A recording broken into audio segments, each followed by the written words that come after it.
Good morning. We are glad you could join us here on NTV this very morning. It's 2:11 a.m. I'm Joram Paul Sonko. Our conversation today is going to be matters, traditional justice systems, and also looking at how we can harness these traditional justice systems for the protection of women and girls' rights. Now, you would wonder how we've come to this particular situation. Now, the Cross Cultural Foundation of Uganda, CCFU, in partnership with the Council of Traditional Leaders of Africa, Kotla Uganda, together with the Ministry of Gender, Labour and Social Development with financial support from the UN Women, are the reason as to why we're here to have this particular conversation. And of course, this particular conversation is aimed at a theme that I've mentioned, that is harnessing traditional justice systems for the protection of women and girls' rights. And of course, all the guests here are going to be amplifying their voice for cultural institutions and also leaders under Kotla against harmful social norms that shouldn't be the case in this generation that has evolved over time.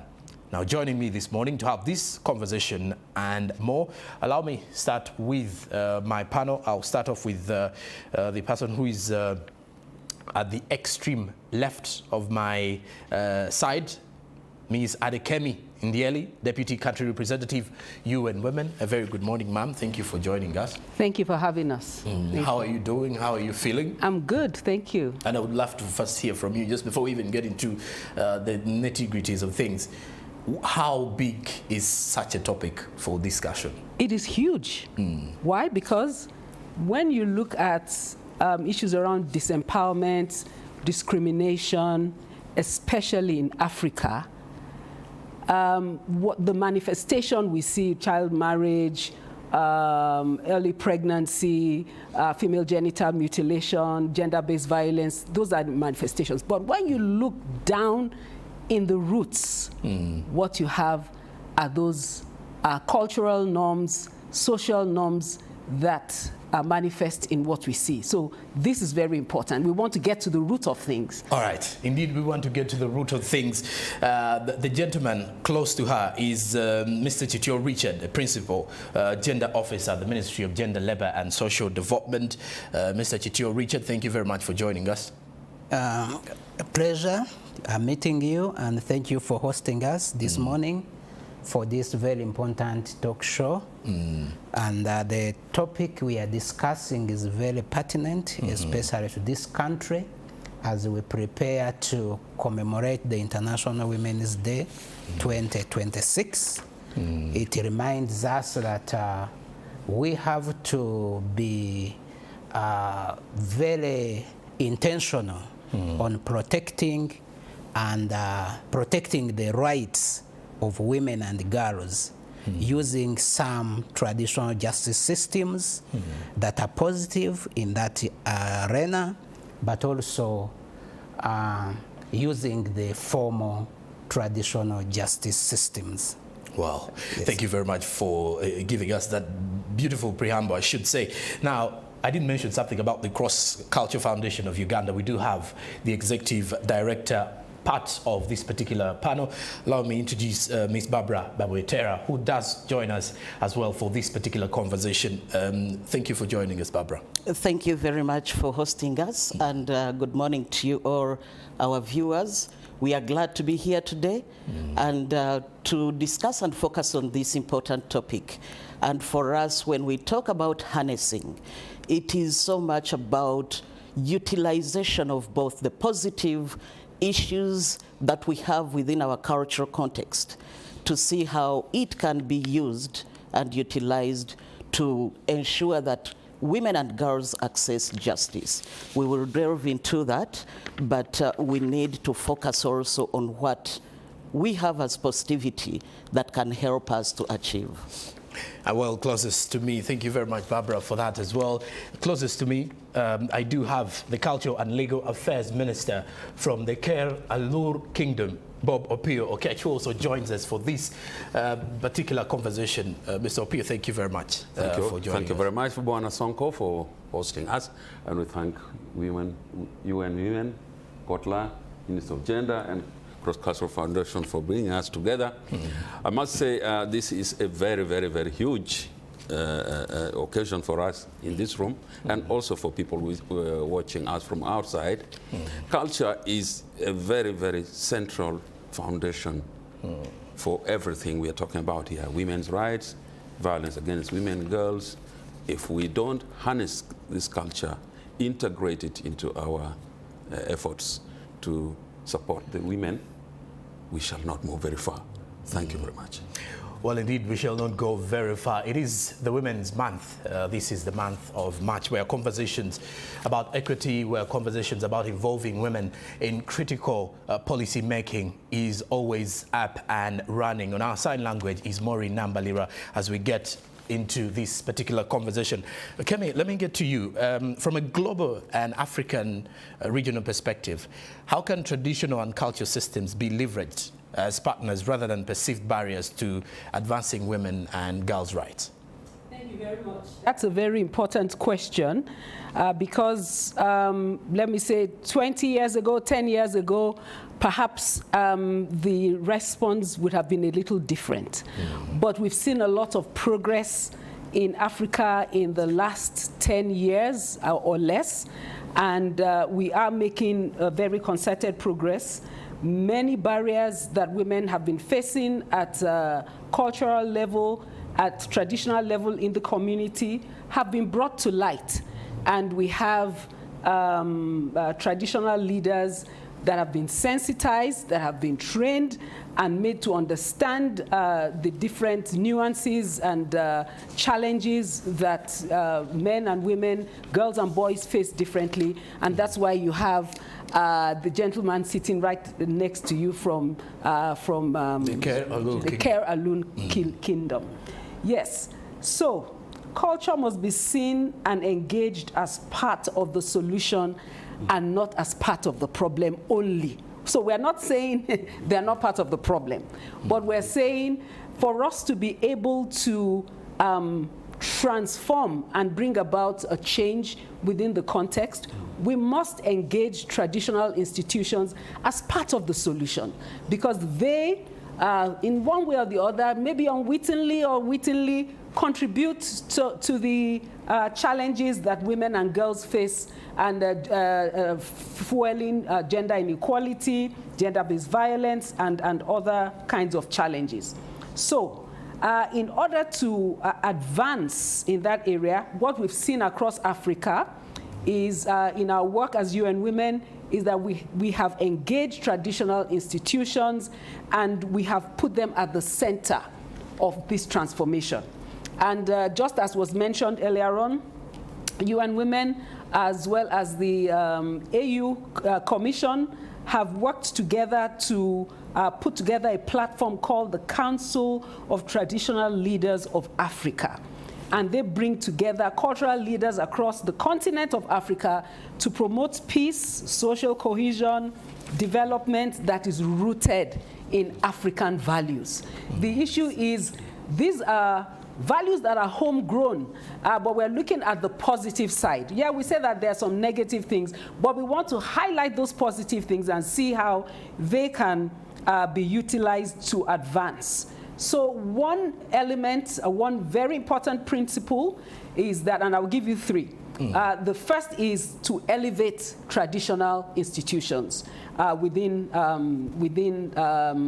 the national space into national recognition and continental recognition. And in that way, we've been able to influence change. In Uganda, for example, the the Council of Traditional Leaders of Africa, COTLA for short, works alongside with cultural institutions, government, civil society, and women at a community level to promote positive social norms. And when you work with them in that way, you are developing those new norms from the inside. And when you do that, it's easy to advance change. And this is important because traditional leaders remain the trusted actors and custodians of community values. And when we work with them very closely to transform culture, then it becomes sustainable. Communities trust their decisions, trust their opinion and their perspectives, and this is supportive.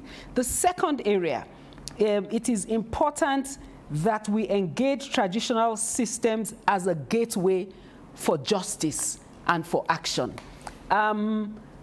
In the past, it has been an adversarial engagement, but we're saying we have to transform this and work very closely with these traditional institutions as a gateway for change and for justice. So we see it as a funnel.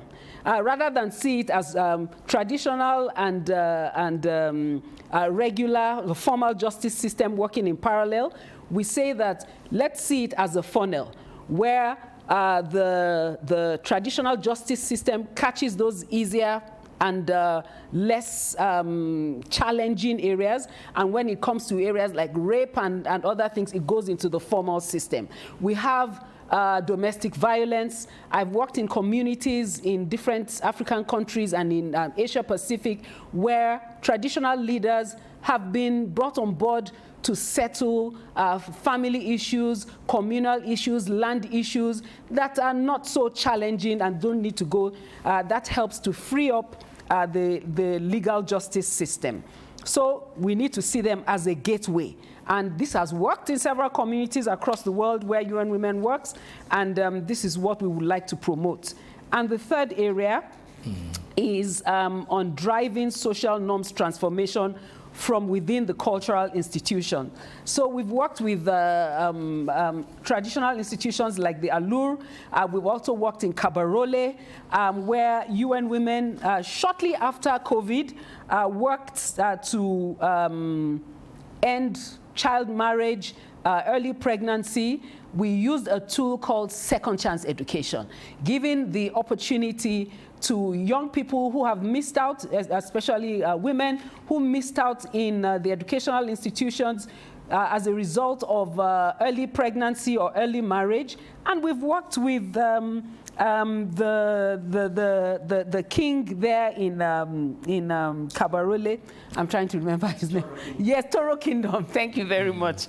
To tackle, we used fireside chats to tackle issues around gender-based violence, and this demonstrates that formal laws are not enough to address gender-based violence and other forms of disempowerment at community level. We need to work hand in hand with traditional institutions, and as a result, child marriage does persist in many of these communities, but we are changing the thinking and the norms that surround these issues, and girls have gained access back to school, even though they have children. Systems are being created and made possible for them to access education. And speaking of access, you can as well access our conversation online using the hashtag #CultureForHer or hashtag #NGBV and be part of our conversation here as we continue to have a discussion on harnessing traditional justice systems for the protection of women and girls' rights. Now, speaking of the girls' rights, let's talk about the culture perspective of things. Close to me is Bob Opio Ketch, Culture and Legal Affairs Minister from the Alur Kingdom. Bob, what traditional justice systems, for example, clan systems, customary courts and cultural leaders exist within Kotla and specifically Kel Alur to address violence against women and girls? Once again, thank you very much. And I must begin by saying from history up to today, Africa and actually the rest of the world have been sorting out justice issues using traditional mechanisms. And in East Africa, West Africa, South, we exercised all these, practiced them, and they helped us for many years until we got what I call the global alternative justice system, because ours was, in our view, the original one. Now, talking about Alur, I am sure I'll be talking to also the sentiments of other cultural institutions, those listening out there. We have a cultural mechanism based on a bundle of cultural values, integrity, justice, fairness, hard work, sense of shame, and so on, which we developed as Keralur into what we call Kura Matira philosophy. In other parts of Africa, especially the Bantu speaking, they call it Ubuntu or Ubuntu Blamo here in the central. Now, based on this, we have constructed a mechanism based on one of the cultural values we call AJA, A-J-A-A. That it connotates, actually rotates around justice itself, peacemaking, correction from errant behavior, all around that. And there's plenty of fairness in it. For example, a woman would not be subjected to the justice system unless there's a protector, like the husband has to be there, a grown-up son or a father, and so on, so that she would not feel intimidated in the presence of these elders. So in Alur Kingdom, we have a hierarchy of unwritten mechanisms.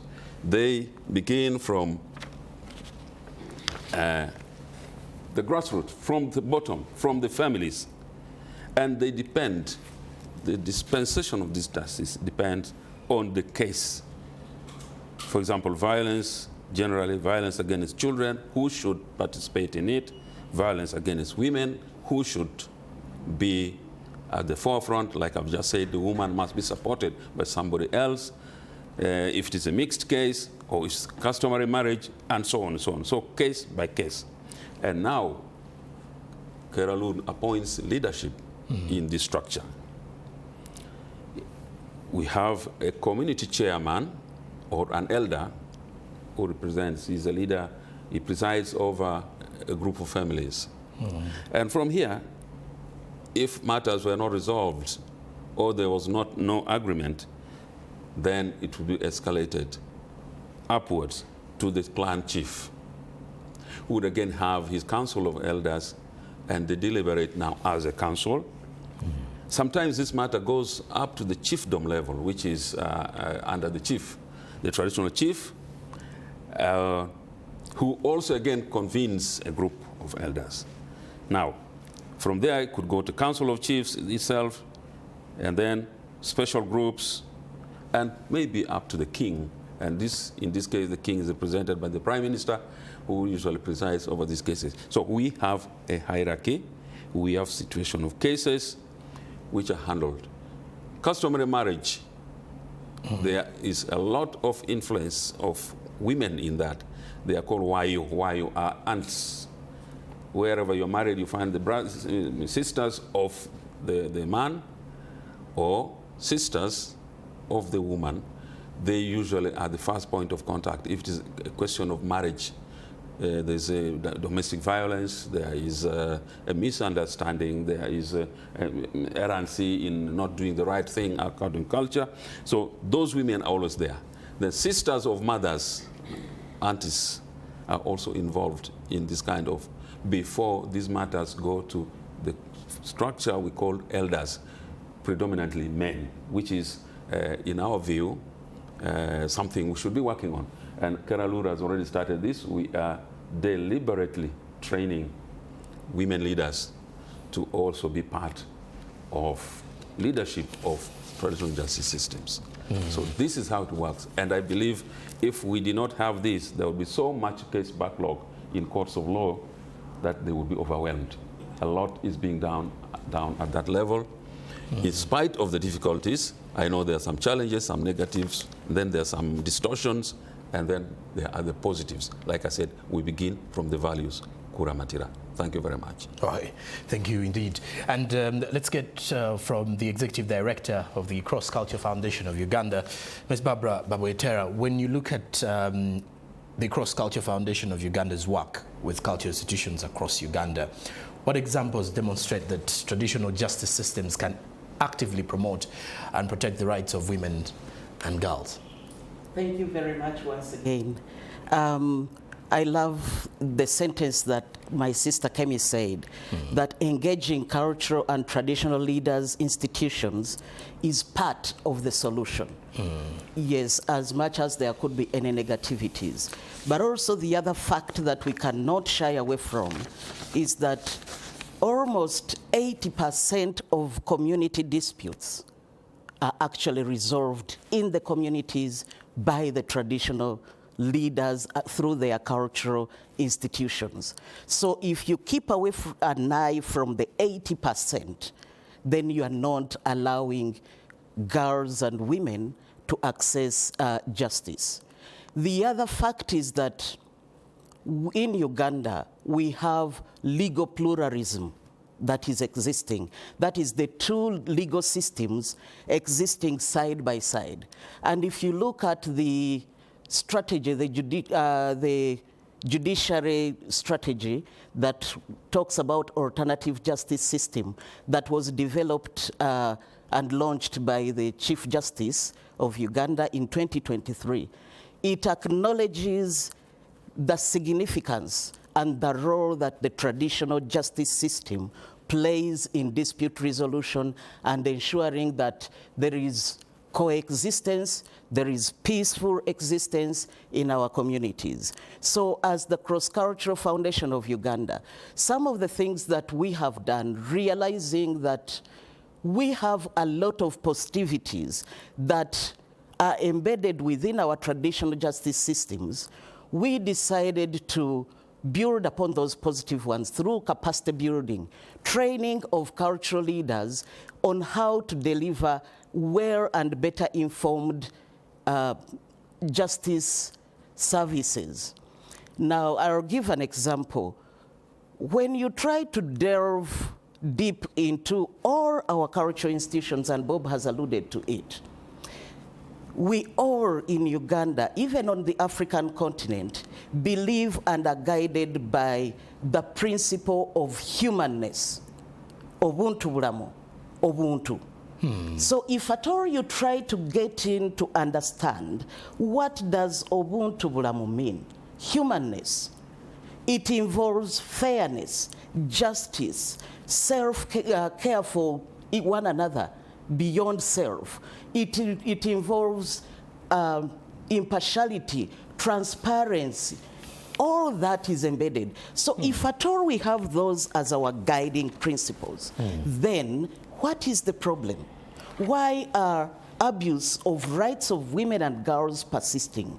Probably the biggest gap is around bringing these brothers of ours and sisters that are within the cultural institutions into the same space, speak the same language, and then build their capacities to harness with the formal justice system so that we all are looking at the betterment of our women and girls.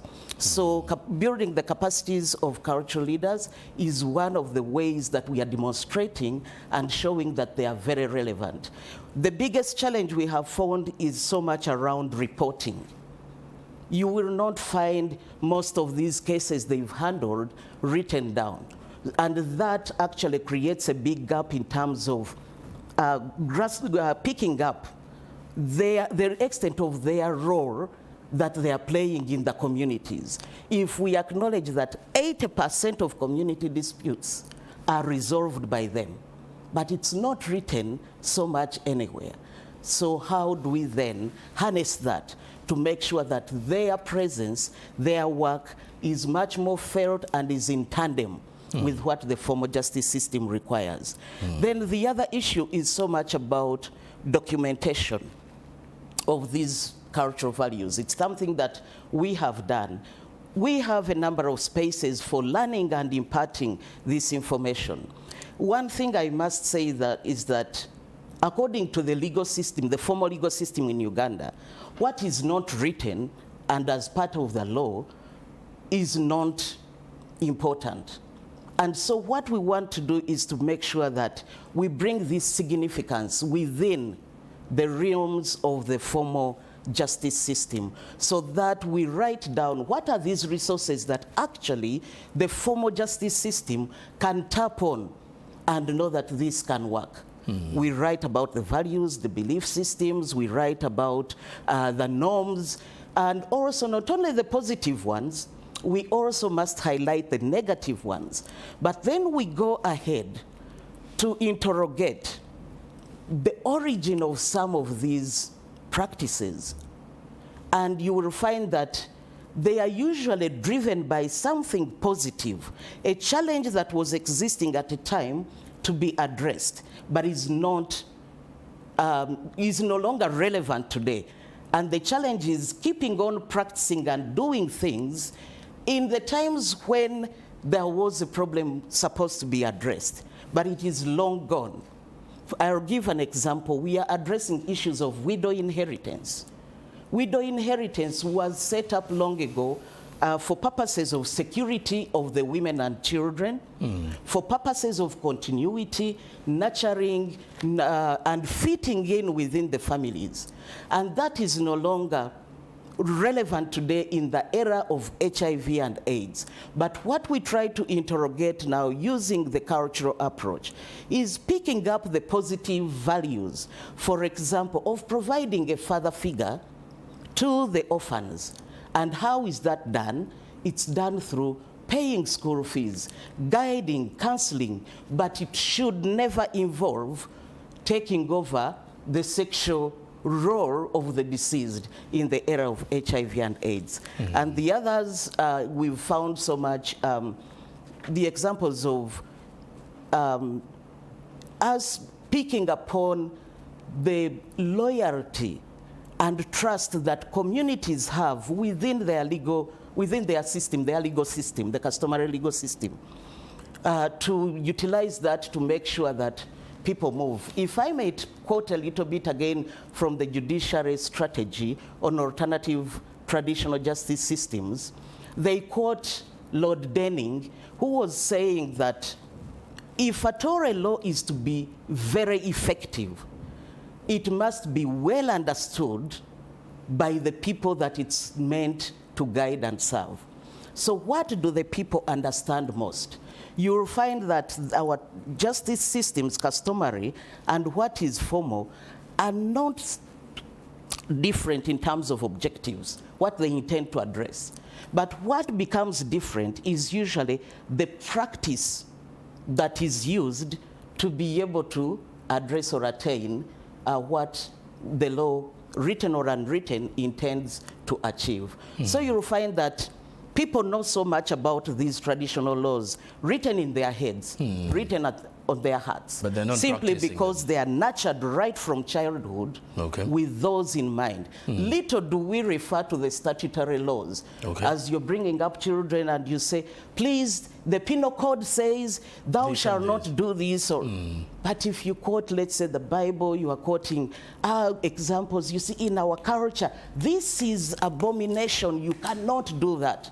So the child will be very fast to learn that, as opposed to these other laws. So the example, again, that we are using as the Cross-Cultural Foundation is harnessing and utilizing the trust and loyalty that communities have within their systems to be able to utilize it positively, while re-engineering, supporting the cultural institutions to re-engineer whatever is harmful to the betterment of the women and girls. All right. Thank you, Barbara, for that. Richard, let's get something from the Ministry of Gender, Labour and Social Development perspective. How is the ministry working to harmonize customary practices with Uganda's legal framework to ensure women and girls' rights are upheld at the community level? Thank you so much, Mr. Sonko. The Ministry of Gender, Labour and Social Development houses the Department for Culture and Family Affairs, and we are working as a team with other ministries, departments, and agencies to ensure that the laws, the policies, the strategies are in a tandem with the positive cultural and traditional practices and the norms and the values. I will take you slightly back where most of the African culture, practices, values were misconceived by especially the Western intellectuals. But deeply, we understand that these values evolves ecologically within the context of the African setting. And as my colleague has already elaborated, there are of course some negative aspects that will ensure that when we are working on policies and the laws, we take cognizance of them, and that if they are, we actually try to ensure that they are not accepted. And then the positive ones are promoted, they are cherished, and they form part of the legislation and the policy framework of the country. I will give an example. We have, for example, national parenting guidelines. When you look at the content of the national parenting guidelines, they are all in tandem with the Constitution, the Children's Act, the Tradition and Leaders Act, all other laws and policies, the National Gender Policy, the Children's Policy. So we ensure that that alignment is done such that we don't have a conflict where, for instance, the positive values from our cultures are probably not given emphasis it deserves within the legal and policy frameworks. As my colleague has already mentioned, Uganda operates a legal pluralism. We have the traditional justice system alongside the traditional legal system alongside the formal legal systems. And we have to have a balance as a country. We could think that probably whatever is African is bad. That is what most of the people used to think. But through studies and literature and our leaders, we have actually come to accept that the objectives of most of these traditional values are similar to the objective of the formal legal systems, but probably the procedures used to achieve the objectives might be different.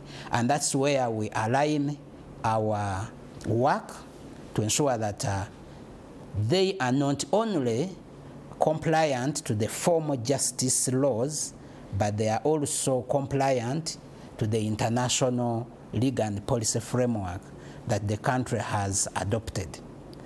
In doing so, we want to, as Ugandans or as Africans, we are not the whites. We remain Africans, cherishing our values, and these values are supposed to protect the rights of women and the children.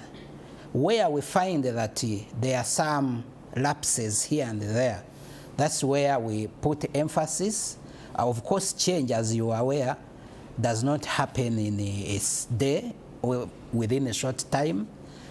We continue to educate and sensitize our people. Progressively, we realize that many people have started to adopt and appreciate our values, our culture, our practices. I have seen men and women, for example, wearing traditional wares, which are really very good. but originally they would associate it to witchcraft or something bad. They would associate names, like surnames. Our surnames would be associated to the devil, for instance. And then someone would adopt what would be surnames in the West as the person's surnames here. But they are all surnames. Here, they are in Africa.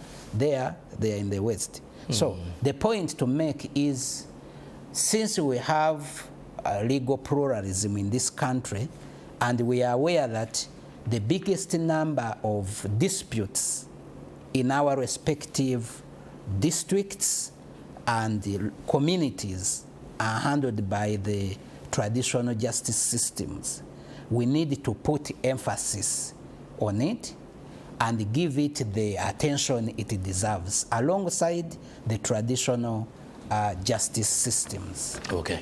And as a ministry, we have come up with specific policies to ensure that these are put in place. For example, we have the Uganda National Cultural Policy of 2006 that is guiding most of these endeavors. Okay.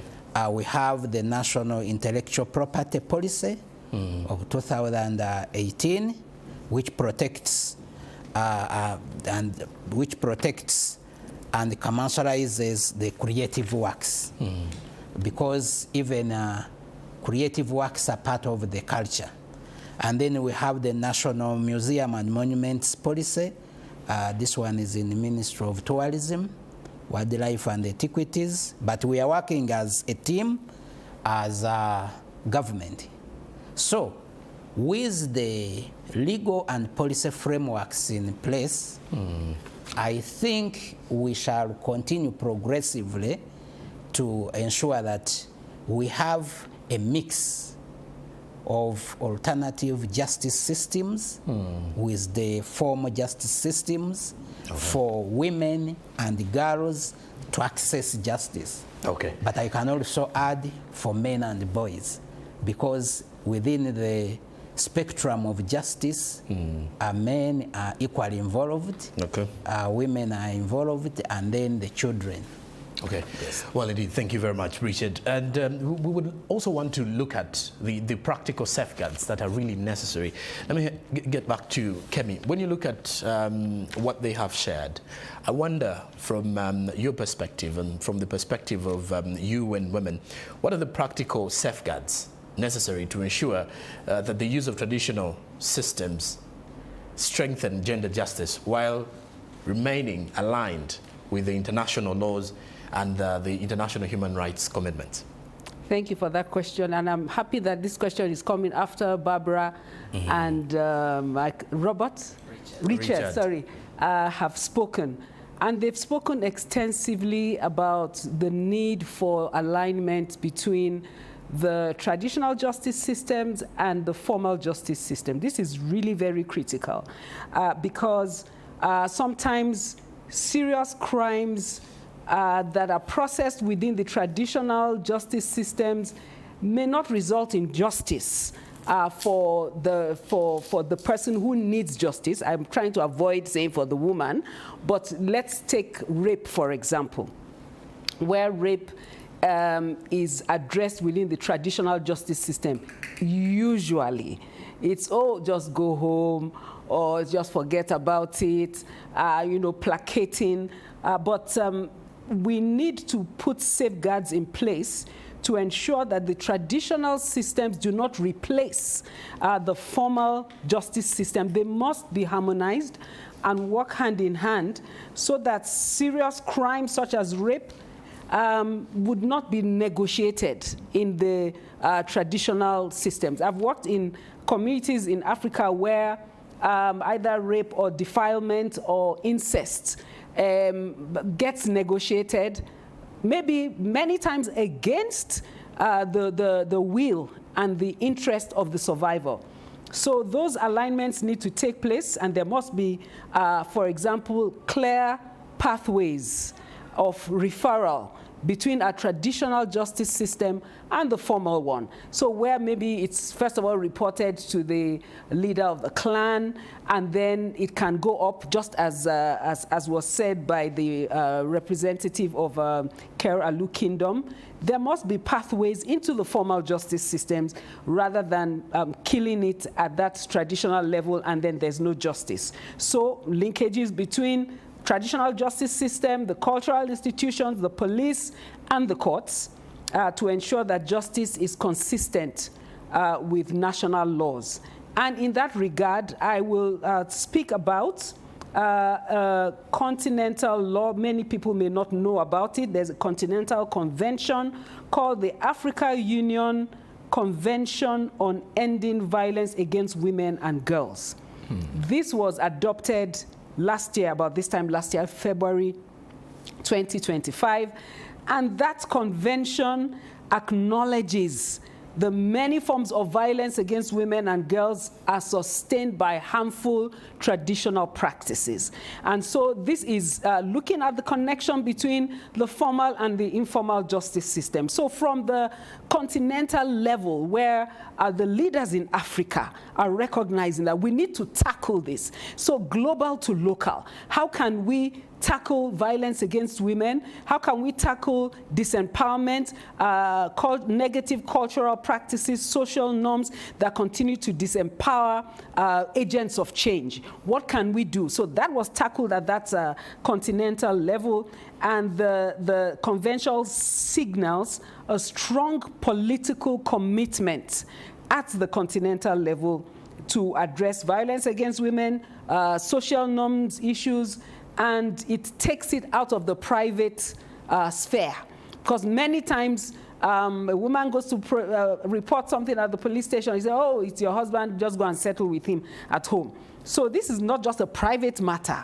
It's a public and a human rights issue that needs to be tackled appropriately. So putting those systems in place at the cultural level, because that's the root of it, and then ensuring that it connects to these formal justice system.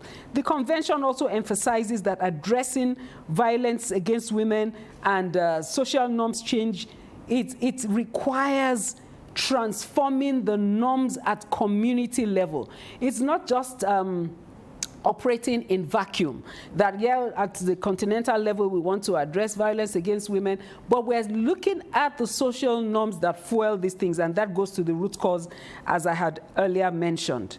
Number 3, it is important, in order to have that alignment, that we give actions a survivor-centered approach. I'm a lawyer. I know the importance of giving a survival-centered approach to tackling issues around violence, issues around disempowerment, maybe access to land and access to justice. In some countries, for example, in terms of addressing inheritance issues, just as has been done in Uganda, this has been tackled, and women and girls in some communities are now being given equal access to property rights as men and boys. It's important to protect confidentiality, to ensure survivors are not pressured into reconciliation, but look at the justice of the situation, to provide access to medical, psychosocial support, and ensuring that justice restores the dignity rather than reinforce stigma and discrimination. And then the final point, including women in decision-making is very important, not only at national level, where we see Uganda is one of the very few countries that has a female prime minister, female vice president, female speaker.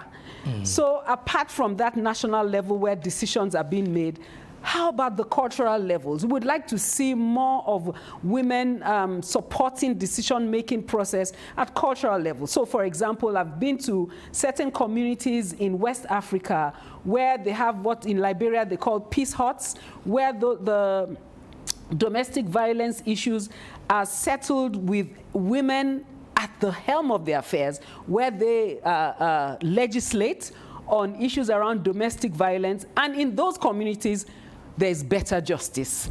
And then they're made formal through the justice system. So these are some of the safeguards that can be put in place in order to ensure that there is better alignment between the formal and informal justice system, so that those who need that protection have that protection, and rights and responsiveness to the needs, the real needs of women and girls is made possible. Right. Thank you. Thank you, Kemi. I just wanted to make just Yes. supplementation to what Kemi has said.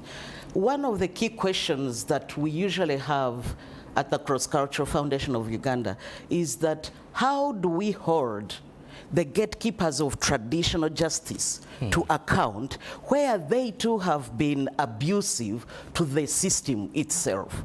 I'll give an example. She's rightly mentioned rape and how it is resolved in a way that they are silencing. But we know that traditionally, under the value of humanness, rape is not acceptable at all.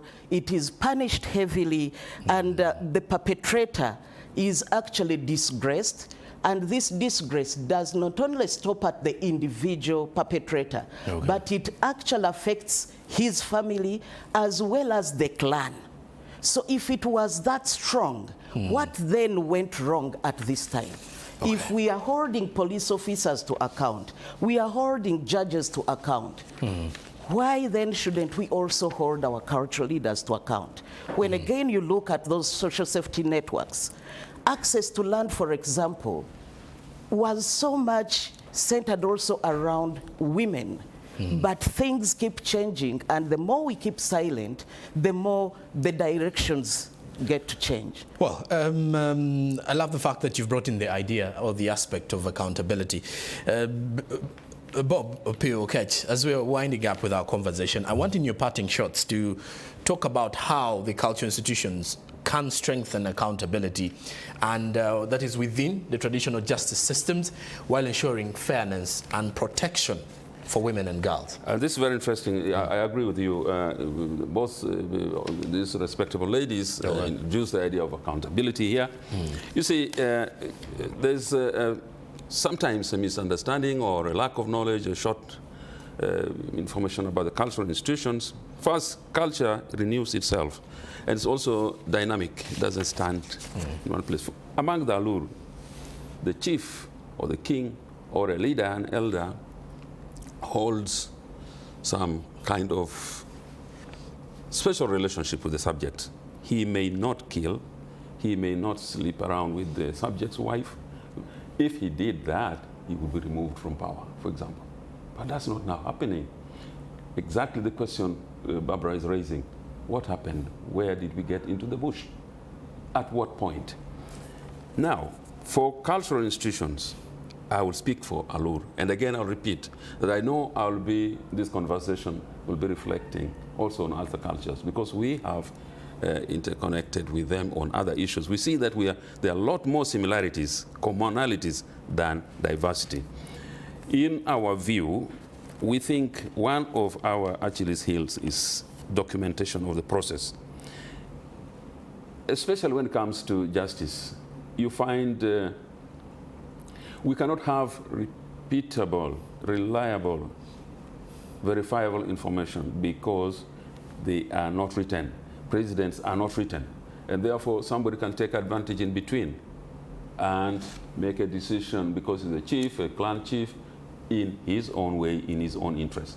So documenting processes and disseminating, not only documenting and recording, is what will bring out accountability more clearly.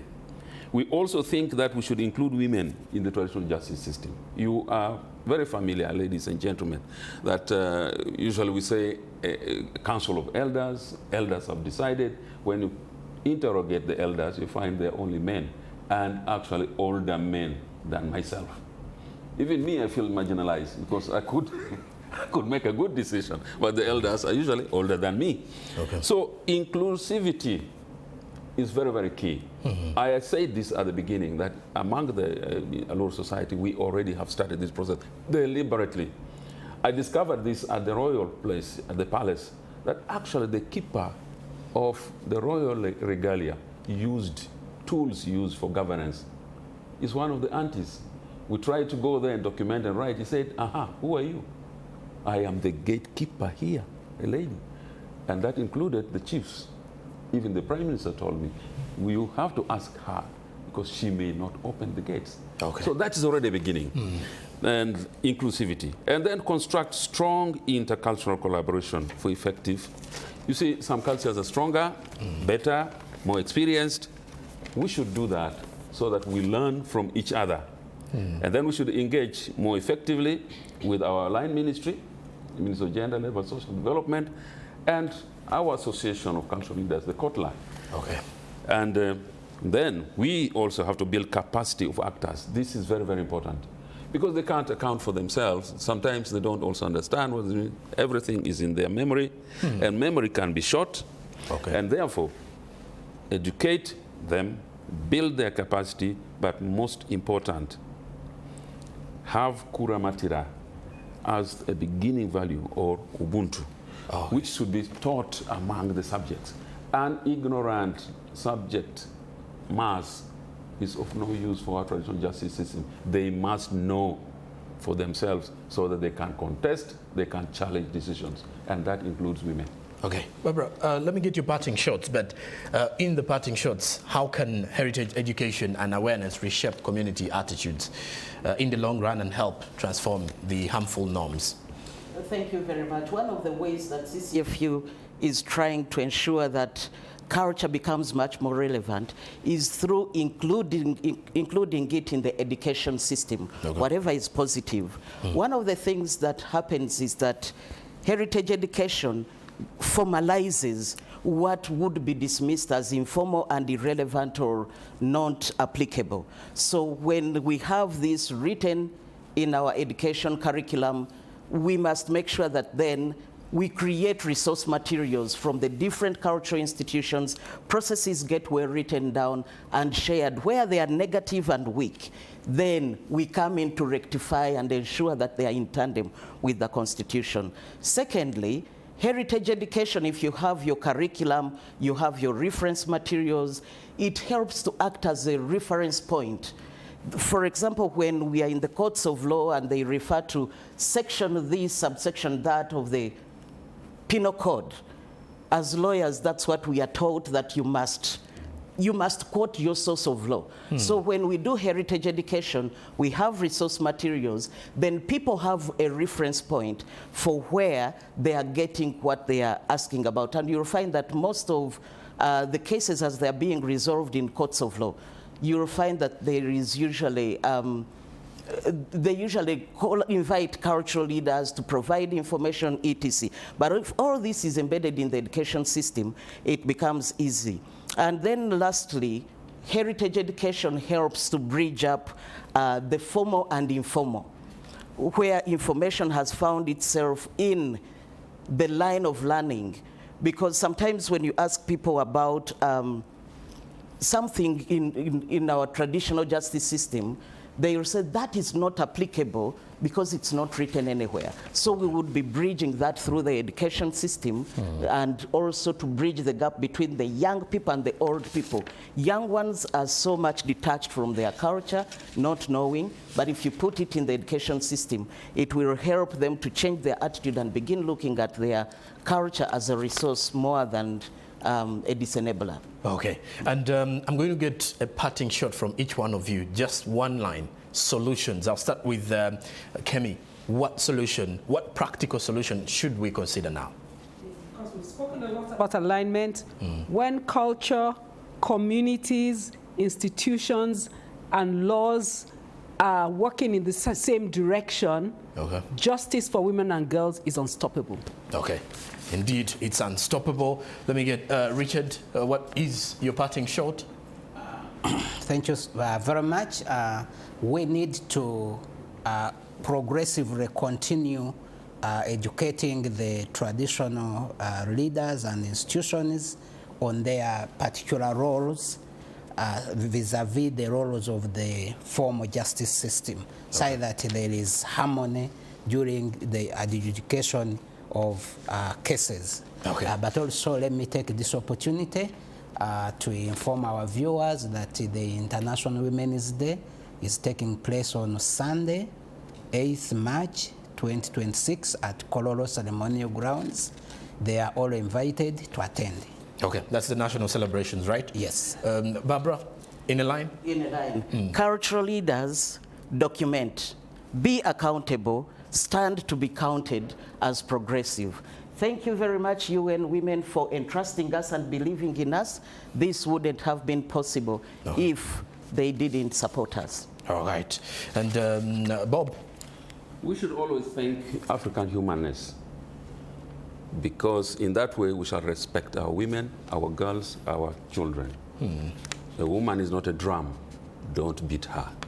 Well, indeed, he says a woman is at a drum. Do not beat her. You can buy a drum if you want to beat one. An interesting parting shot there from Bob. My guests this very morning, we've had Adekemi Ndieli, Deputy Country Representative, UN Women.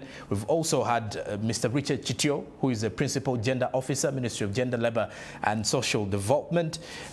Close to him, Barbara Babetera, who is the Cross Culture Foundation of Uganda, CCFU Executive Director, and the closest person to me, Bob Opio Okech, who is the Culture and Legal Affairs Minister from the Ker Alur Kingdom. Our conversation has been on harnessing traditional justice systems for the protection of women and girls' rights. On sign language is Maureen Nambalirwa. This conversation continues online, and GBV and culture for her is the hashtag that is for those following the proceedings via X. For now, it's a good morning and a happy Women's Day 2026 to all of you.